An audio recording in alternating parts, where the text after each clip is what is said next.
नमस्कार, हमारे छत्तीसगढ़ देख रहे हैं आप। मैं हूं आपके साथ चविष्कात्री। खबर कोरबा से है, जहां नगरीय प्रशासन एवं श्रम तथा जिले के प्रभारी मंत्री डॉक्टर शिवकुमार डहरिया ने कलेक्ट्रेट सभा कक्ष में जिला स्तरीय अधिकारियों की बैठक ली। उन्होंने निर्माण से संबंधित कार्यों को गुणवत्ता के साथ समय पर पूरा करने के निर्देश दिए। मंत्री डॉक्टर डहरिया ने निर्माण कार्यों में लापरवाही पर कड़ी कार्रवाई की बात कही। उन्होंने जिले में स्कूलों से संबंधित कार्यों में प्रगति नहीं दिखने पर ग्रामीण यांत्रिकी सेवा के कार्यपालन अभियंता एंटोनी तिर्की और जिला शिक्षा अधिकारी जीपी भारद्वाज को नोटिस जारी करने के निर्देश दिए।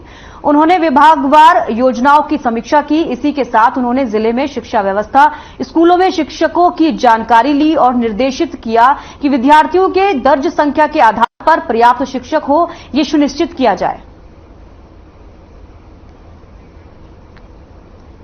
तो मंत्री शिवकुमार डहरिया ने बैठक ली है।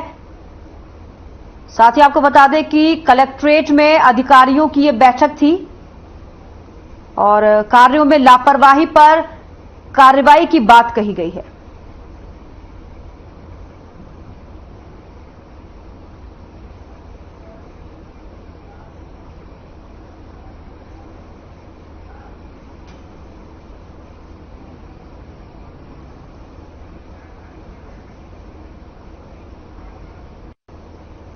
छत्तीसगढ़ में बीजेपी ने 21 सीटों पर प्रत्याशियों का ऐलान कर दिया है। गुरुवार को बीजेपी ने पहली लिस्ट जारी कर दी है, जिसमें 21 प्रत्याशियों के नाम हैं।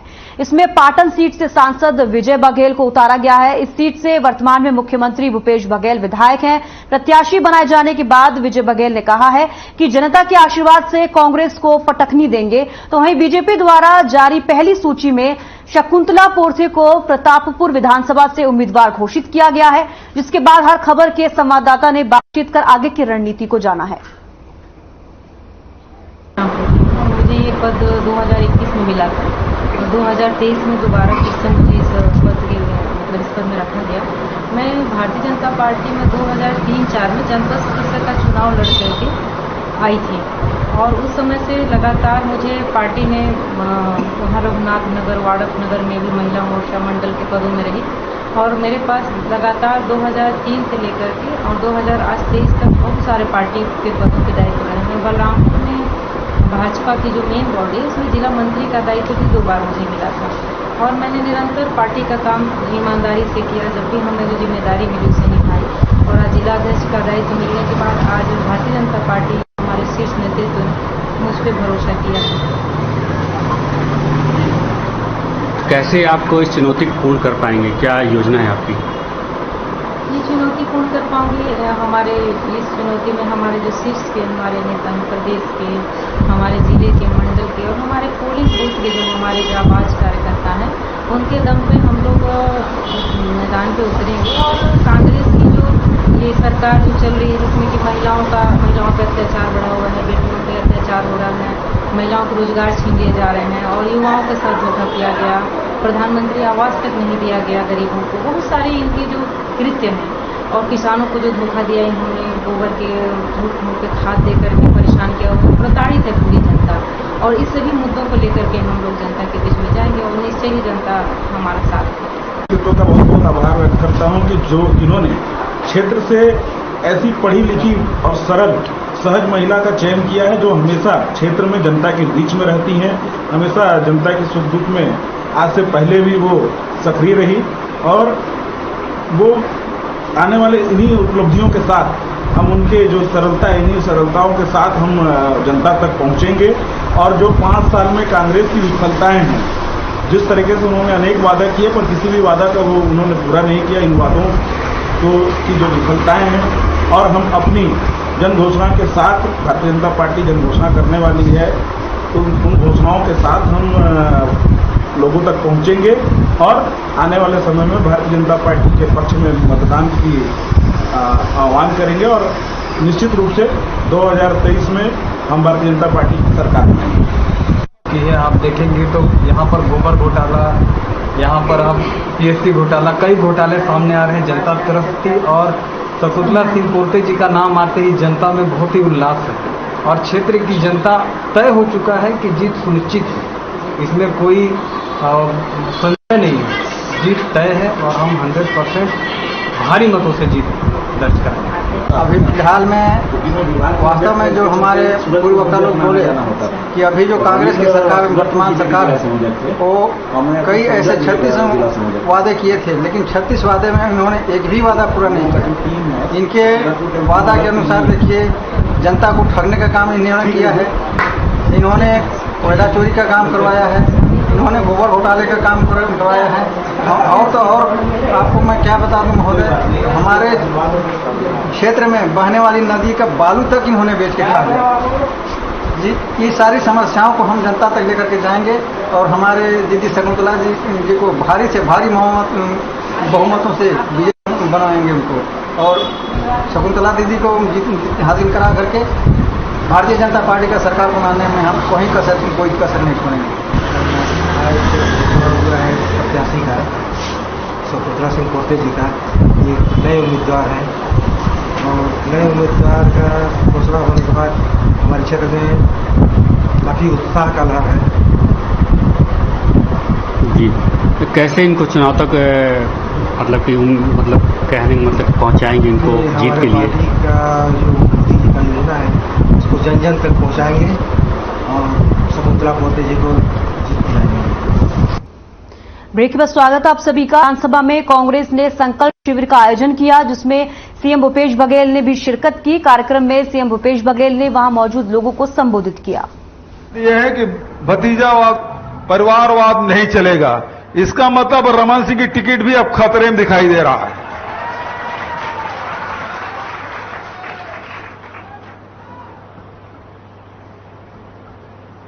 जहां तक के 5 साल की उपलब्धियों के बारे में संक्षिप्त में बात यही है, सब साथियों ने, संत ने बताया कि सुरेंद्र भैया ने बताया? संत ने बताया, तो बहुत ज्यादा बताने की बात नहीं है। मुख्य रूप से बात यह है कि छत्तीसगढ़ में हमारे 2,85,00,000 लोग निवासरत रहते हैं। उसमें मजदूर भी है, किसान भी है, गरीब भी है, व्यापारी भी है, हमारे माताएं बहनें भी हैं, युवा साथी भी है, अनुसूचित जाति है, जनजाति है, पिछड़े वर्ग है, अल्पसंख्यक है, व्यापारी है, उद्योगपति है, ये लोग सब निवास करते हैं। तो हमारे पहला लक्ष्य क्या है? पहला लक्ष्य है कि छत्तीसगढ़ के लोगों के आमदनी में वृद्धि हो, आय में वृद्धि होना चाहिए। हम लोगों पे आरोप लगाया कि सरकार दिवालिया हो गया। 9-10 हजार करोड़ रुपया ऋण माफी हम लोगों ने किया, 2500 रुपये क्विंटल के हिसाब से धान खरीदी किया, सरकार दिवालिया हो गया। काहे दिवालिया हो गया? भाई 5 साल पूरा हो गया। देश में अभी एक पेपर निकला, महाराष्ट्र के बाद सबसे अच्छी अर्थव्यवस्था कहीं की है तो छत्तीसगढ़ की है। देश में दूसरे नंबर के सबसे अच्छी अर्थव्यवस्था हमारी छत्तीसगढ़ की। ये मैं नहीं कह रहा हूं, एक अध्ययन के तौर में निकला, पेपर में भी आया था। और फिर अर्थव्यवस्था सुधारने में लोगों का अर्थव्यवस्था, सरकार की भी अर्थव्यवस्था ठीक है और मजदूरों के, किसानों के, गृहिणियों की भी व्यवस्था ठीक है। क्यों हमने किसानों को पैसा दिया, मजदूरों को पैसा दिया, बेरोजगारों को पैसा दिया, गोबर विक्रेताओं को पैसा दिया, लघु उपज संग्राहकों को पैसा दिया। अभी सरकारी कर्मचारी अधिकारी को ओल्ड पेंशन, उसके बाद दैनिक वेतन भोगी के 40% और संविदा कर्मचारियों के 27%, उसके वृद्धि, आंगनबाड़ी कार्यकर्ता, सहायिका, मितानिन, कोटवार, पटवारी, सचिव, सबके हमने वृद्धि की। डीए में वृद्धि की, ओल्ड पेंशन लागू किया। तो सरकारी अधिकारी, कर्मचारी, किसान, लघु उपज संग्राहक, तेंदुपत्ता इकट्ठा करने वाले, सबका पैसा हमने वृद्धि किया। व्यापारी लोग मेरे से पूछते हैं और ये बोलते हैं कि भाई ये तो गांव की सरकार है, मजदूरों और किसानों की सरकार है। सही बात है, कहते हैं तो गलत नहीं कहते। हमने 35 किलो चावल हर परिवार को दिया, चाहे एपीएल हो चाहे बीपीएल हो, भेदभाव हमने नहीं किया। पहले तो एपीएल वालों को राशन कार्ड ही नहीं बनता था, अब बनता था तो कट जाता था। महिलाओं को सम्मान दे दिए, लेकिन जैसे चुनाव होता था चकाचक राशन कार्ड कट। ऐसी होता था नहीं होता था। और अब राशन कार्ड बनाए तो किसी कटता नहीं। जिसको जुड़वाना है और राशन कार्ड बनाना है, बनाओ भाई, सबको राशन। और 7 किलो नहीं, 35 किलो हर परिवार। बिजली बिल हाफ योजना, चाहे वो गरीब हो, चाहे वो किसान हो, मजदूर हो, चाहे व्यापारी हो, चाहे उद्योगपति हो, वो जो भी हो छत्तीसगढ़ में, सबको 400 यूनिट तक की बिजली बिल हाफ योजना का लाभ। अभी तक के 3,900 करोड़ रुपया हम लोगों ने अनुदान दे दिया है।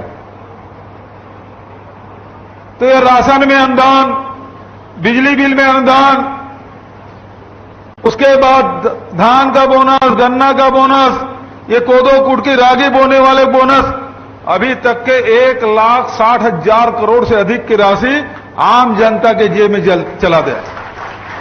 तो सही बात है, गरीब और किसान की सरकार बोलते हैं।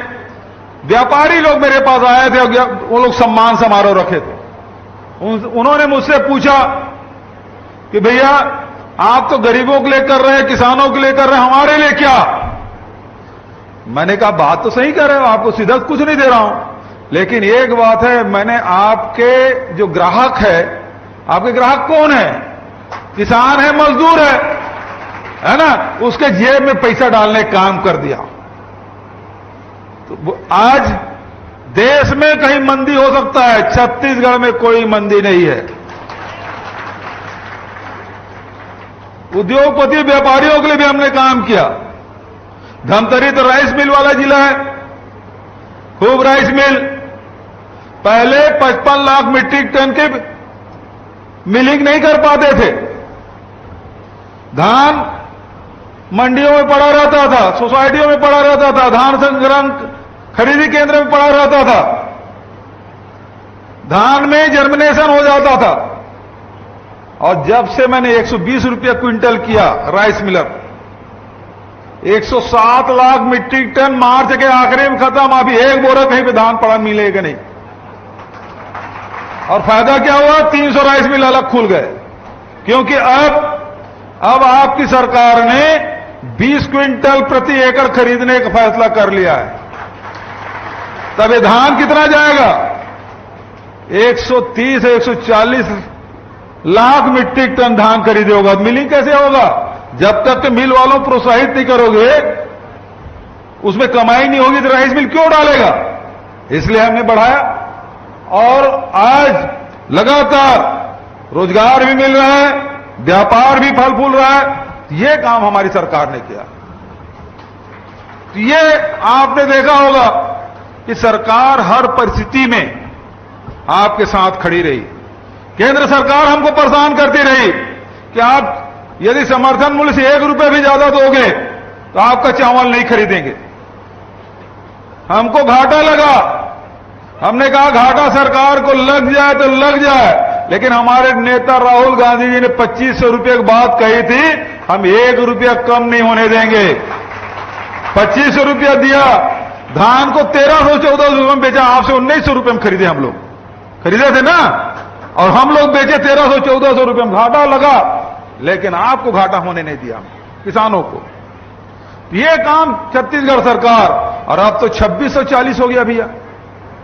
वादा तो 2500 का था, इस साल तो 2640। आज तारीख हो गया 18, बस कल का दिन और है, परसों फिर आपके पैसे में खाता आ जाएगा 20 अगस्त को। अब जो लोग ताली नहीं बजा रहे उसके खाते में पैसा नहीं जाएगा, दूसरे केस फिर से आपके खाते में। तो आम जनता के जेब में पैसा डालने का काम हमारी सरकार ने कहा। आज हमारे अन्नदाता बहुत प्रसन्न है, हमारे लघु उपज संग्राहक हम बहुत प्रसन्न, क्योंकि 4000 रुपये प्रति मानक बोरक से तेंदुपत्ता खरीद रहे हैं। देश का 75% लघु उपज छत्तीसगढ़ में खरीदी होती, 25% पूरा देश। मध्य प्रदेश, झारखंड, तेलंगाना, उड़ीसा, जहां जहां जंगल है उसमें केवल 25%, 75% हमारे छत्तीसगढ़ में।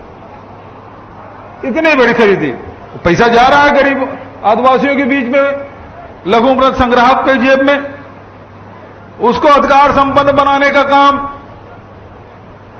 तो लगातार हमारी कोशिश, गोबर खरीदी का बढ़िया तुम्हारे यहां।